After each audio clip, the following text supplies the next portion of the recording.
to erase any trace of their presence. Yet despite their efforts, the perpetrator left behind a critical piece of evidence, a single fingerprint, barely visible to the naked eye, but enough to fuel the hopes of the investigators. Carolyn Byington's life, though tragically short, was marked by a profound curiosity and a relentless pursuit of understanding different cultures. Her academic journey at Lafayette College, where she juggled 3 demanding disciplines, was a testament to her intellectual prowess and insatiable thirst for knowledge. Her time abroad in Japan and Germany not only broadened her horizons, but also solidified her dream to traverse the globe. Back in her hometown, Carolyn's dedication to her career was paralleled by her commitment to her community. Her involvement in the local youth league and various charitable endeavors painted the portrait of a young woman deeply invested in the well-being of those around her. Her sudden disappearance sent ripples of shock and disbelief through her close-knit community, a testament to the impact she had made in her 26 years. As detectives delved deeper into the mystery surrounding her untimely death, they faced a myriad of challenges. The absence of security footage and eyewitnesses made the task of piecing together Carolyn's final moments a formidable one. Yet the investigators were undeterred, driven by the memory of a vibrant young woman whose life had been cruelly cut short. The single fingerprint, though seemingly insignificant, became the linchpin of the investigation. It was meticulously analyzed and cross-referenced against databases, a process that required both time and patience. As the investigation stretched on, Carolyn's family, friends, and colleagues were left grappling with the void left by her absence, their grief compounded by the haunting question of who could have committed such a heinous act. In the quiet town of Plainsboro, the shadow of Carolyn's death lingered, a stark reminder of the fragility of life and the unpredictable nature of fate. Her story, one of promise and potential, serves as a poignant reflection on the preciousness of each moment and the enduring impact one individual can have on the world around them. As the investigation continues, the search for justice for Carolyn Byington remains a solemn vow, a commitment to honor her memory by uncovering the truth behind her tragic demise.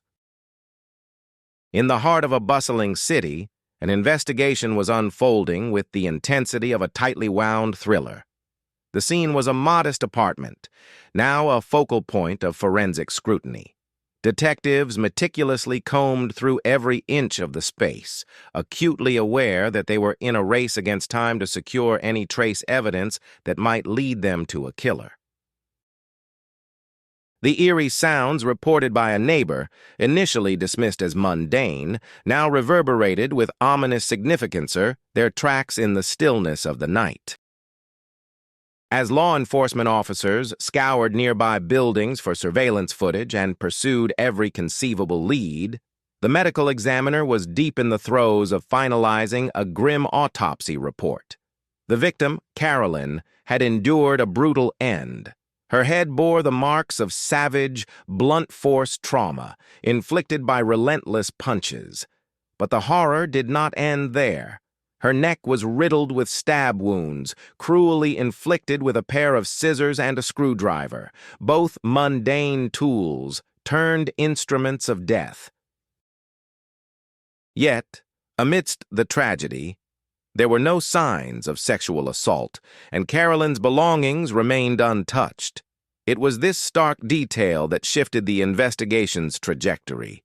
The weapons of her demise were sourced from her own home, a chilling indicator that robbery and sexual violence were not the motives.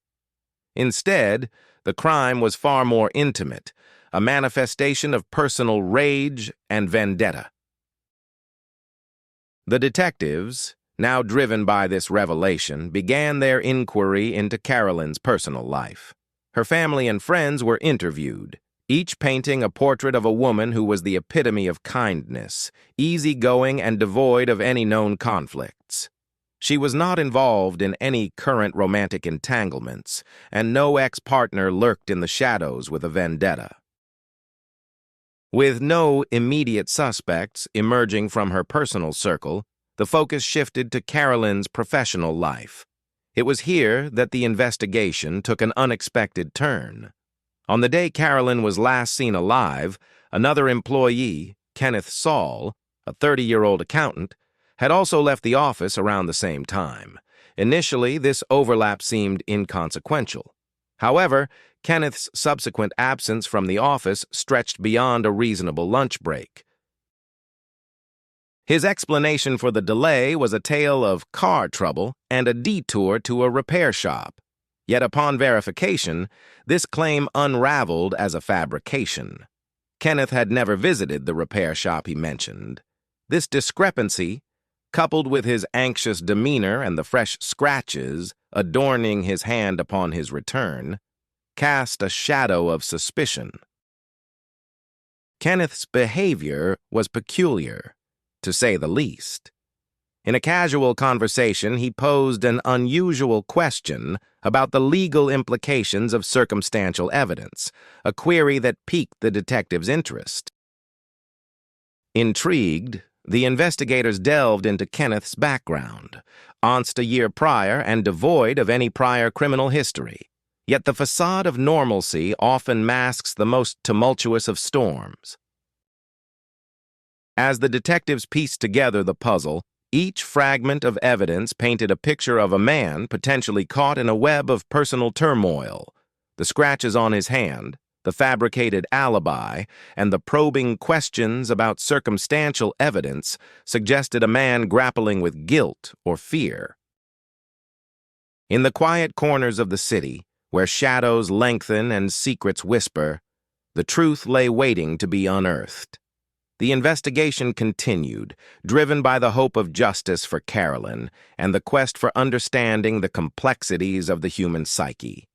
In the end, the pursuit of truth is not merely about solving a crime, but about unraveling the intricate tapestry of human emotions that lead to the most unfathomable acts. The intricacies of human behavior often weave a tapestry of intrigue and suspicion, particularly when the threads of truth and deception become entangled. In this unfolding drama, the detectives found themselves ensnared by the perplexing narrative of Kenneth, a man whose explanations were as changeable as the wind. Initially, Kenneth, an accountant by trade, presented a seemingly innocuous alibi. He had left his workplace during the lunch hour to attend to a mundane task, taking his car to a repair shop. Yet this narrative crumbled under scrutiny when he failed to produce any tangible evidence, no receipt, no verification, to substantiate his claim. The absence of such documentation was the first tremor in the facade of his story. As the investigation deepened, Kenneth's tale took a curious turn. He recanted his initial statement, now asserting that he had not visited any repair shop at all. Instead, he claimed to have performed the necessary repairs himself at a nearby park. This abrupt revision in his account was not merely a shift in detail, but a seismic shift in credibility, casting a shadow of doubt upon his integrity. For the detectives, this alteration was more than a mere inconsistency. It was a glaring red flag. Kenneth's profession as an accountant, one typically unacquainted with the nuances of automotive repair, only compounded their skepticism. The implausibility of his new story heightened their suspicion, yet without concrete evidence they found themselves at an impasse. The case took a pivotal turn with the discovery of surveillance footage from local businesses and a police patrol car's dash cam. The footage painted a starkly different picture from Kenneth's account, placing his vehicle near Carolyn's apartment complex, a significant distance from his claimed location. This revelation was a critical piece of circumstantial evidence, casting a long shadow of doubt over his narrative. Further complicating matters was the forensic evidence unearthed during Carolyn's autopsy. Skin fragments, remnants of a desperate struggle, were found beneath her fingernails. Kenneth bore fresh scratches on his hands, injuries that begged for an explanation he failed to convincingly provide. However, the biological material retrieved was insufficient for a complete DNA profile, leaving investigators in a purgatory of uncertainty. The DNA sample taken from Kenneth yielded inconclusive results, neither confirming nor exonerating him. Despite the lack of a definitive link, the accumulation of circumstantial evidence and the inconsistencies in Kenneth's story fortified the detectives' belief in his culpability. Their resolve was unwavering, yet the elusive nature of absolute proof remained a formidable barrier. Undeterred, the detectives presented their case to the district attorney, their narrative woven with strands of suspicion and fragments of fact, each element meticulously examined. The quest for justice, though fraught with challenges, was guided by an unwavering dedication to uncover the truth. In the realm of justice, the path is rarely linear. It is a labyrinth of shadows and light, where the pursuit of truth demands perseverance and patience. As the investigation progressed, the detectives remained steadfast, driven by the belief that, in the dimly lit corridors of justice, where truth often treads a precarious path, the case of Carolyn's murder unfolded with unexpected complexity. It was a tale woven with strands of deceit and desperation, set against the backdrop of a seemingly open and shut investigation. As the police meticulously gathered circumstantial evidence, they believed it might be sufficient to sway the deliberations of a juror waiting the trial that would determine his fate. Yet, the narrative took an unforeseen twist when the detectives, who were diligently assembling the puzzle pieces of this case, received a letter from the confines of the jail. The correspondence, penned by Kenneth's cellmate himself, was a revelation that sent ripples of shock through the investigative team. Its contents were nothing short of chilling. The letter revealed a sinister plot orchestrated by Kenneth, who had allegedly offered a fellow inmate a sum of $15,000 to execute a murder upon his release. The plan was disturbingly detailed. The intended victim was to be an unsuspecting woman, aged between 25 and 30.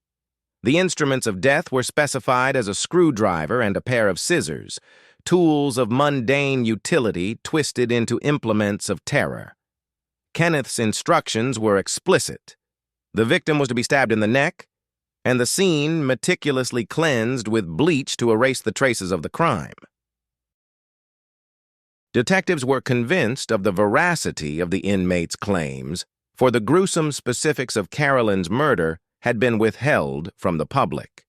Only the perpetrator could possess such intimate knowledge of the crime scene and the methods employed. It became apparent that Kenneth's diabolical scheme was to orchestrate a second, identical murder, thereby crafting the illusion of a serial killer at large.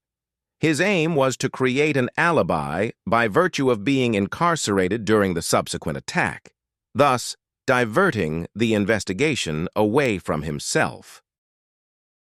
But this was merely the tip of the iceberg.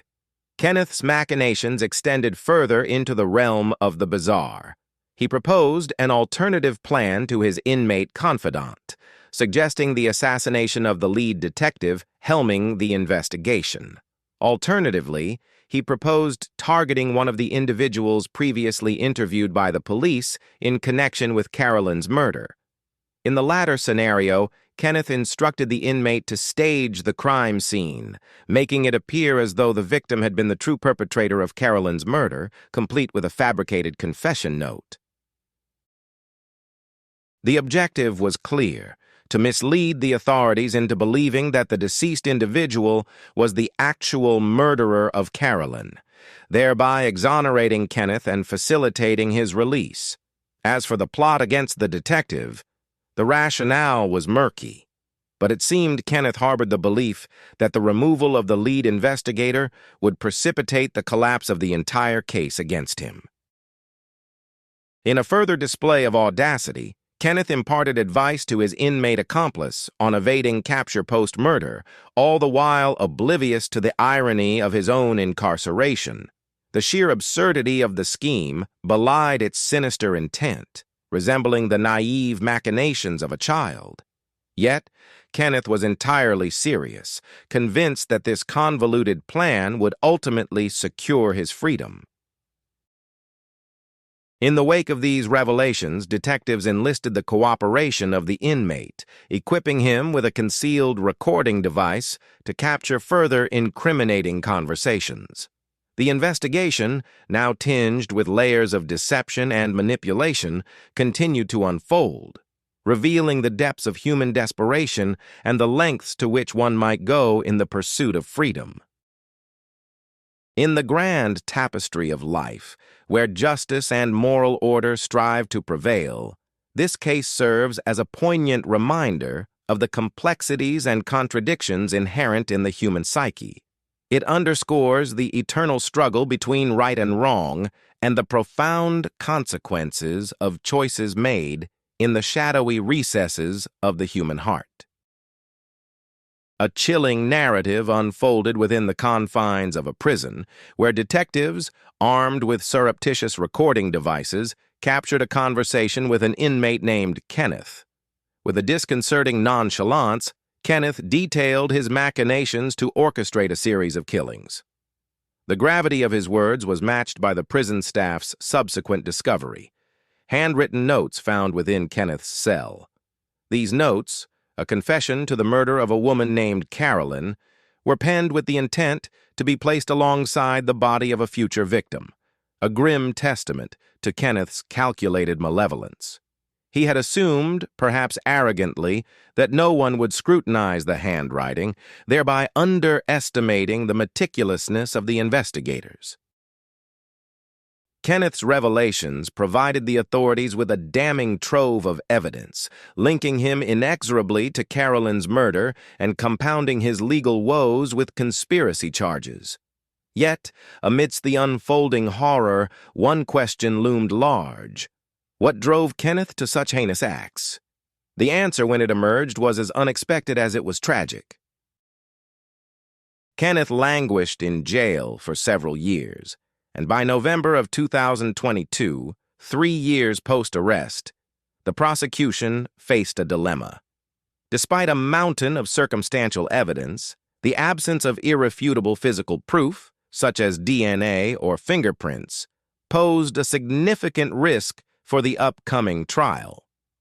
Thus, they extended an olive branch in the form of a plea deal, a reduced sentence in exchange for a confession. Kenneth acquiesced, and the truth began to unravel. In 2016, Kenneth commenced employment at a company where he encountered Carolyn. Over time, a clandestine affection burgeoned within him, an affection that was unreciprocated and unwelcomed by Carolyn. She made her disinterest unequivocally clear, yet Kenneth's infatuation persisted, festering beneath a veneer of normalcy. To the untrained eye, Kenneth appeared to have moved on, but in reality his obsession was metastasizing, transforming into an insidious fixation. In a clandestine act of transgression, Kenneth surreptitiously acquired Carolyn's house keys, duplicating them without her knowledge. The original keys were returned, leaving Carolyn oblivious to his intrusion. Thereafter, Kenneth began to invade her sanctuary, entering her apartment during her absences, typically during his lunch breaks. His actions escalated, culminating in the installation of hidden cameras within her home, a violation of privacy that allowed him to surveil her in secret. For months, Kenneth continued this invasive routine, checking the cameras and feeding his obsession. On June 10th, he executed what had become a familiar ritual, entering Carolyn's apartment during his lunch hour. Unbeknownst to him, Carolyn had also decided to return home that day. a convergence of circumstances that Kenneth, having left the office prematurely, could not have anticipated. This unforeseen encounter was a tragic denouement to Kenneth's clandestine campaign, a moment where fantasy and reality collided with fatal consequences. It was a reminder of the perilous nature of unchecked obsessions, a cautionary tale of how the boundaries between desire and delusion can blur, leading to irrevocable tragedy. In the end, Kenneth's story serves as a stark illustration of the darkness that can reside within the human heart, a darkness that, when left unchecked, can consume both the individual and those around them. Kenneth Saul's life took a drastic turn on an ordinary day, one that was to unravel a chilling narrative of deceit and violence. Carolyn, known for her routine of spending lunch breaks at work, made an unexpected visit home, unknowingly stepping into a scene that would forever alter the course of her life and Kenneth's. In a moment fated to be pivotal, as her key turned in the lock, Kenneth found himself ensnared in a web of his own making. Caught unprepared, he hid behind the door, realizing he had no avenue of escape. In a desperate attempt to preserve his secret, Kenneth launched a brutal assault. He slammed Carolyn to the floor, repeatedly striking her head, an act of violence that spoke of panic and premeditation. Seizing a pair of scissors and a screwdriver, he targeted her neck in a frenzied attack. The aftermath was a scene of horror, a testament to the depths of his desperation. Kenneth attempted to erase the evidence of his crime, scrubbing the blood-stained floor with bleach, yet the enormity of his actions was beyond cleansing. In a futile effort to cover his tracks, he gathered hidden cameras and fled the apartment, returning to his office as if nothing had transpired. But the veneer of normalcy was soon shattered. January of 2023 saw Kenneth sentenced to 45 years in prison for murder, with an additional 10 years for conspiracy, having tried to orchestrate further killings from behind bars. In court, Kenneth offered an apology to Carolyn's family, his words heavy with regret. "I'm sorry every day for my choices," he said, acknowledging the irreversible damage he had wrought. Yet skepticism lingered, as his actions spoke louder than his contrition. Kenneth's life, once hidden behind a mask of normalcy, was now laid bare, exposing the depth of his deception. His wife, blindsided by the revelations, filed for divorce, distancing herself from the man she thought she knew. Kenneth's remorseful facade quickly crumbled as he sought to appeal his sentence, claiming procedural violations. However, in late 2024, the court upheld the integrity of the investigation, dismissing his appeal and affirming his sentence. Kenneth Saul remains a stark reminder of the darkness that can lurk behind the guise of normalcy. His story is a cautionary tale of the destructive power of secrets and the inevitability for both concealment and the relentless pursuit of truth, underscoring the profound consequences of choices made in moments of desperation.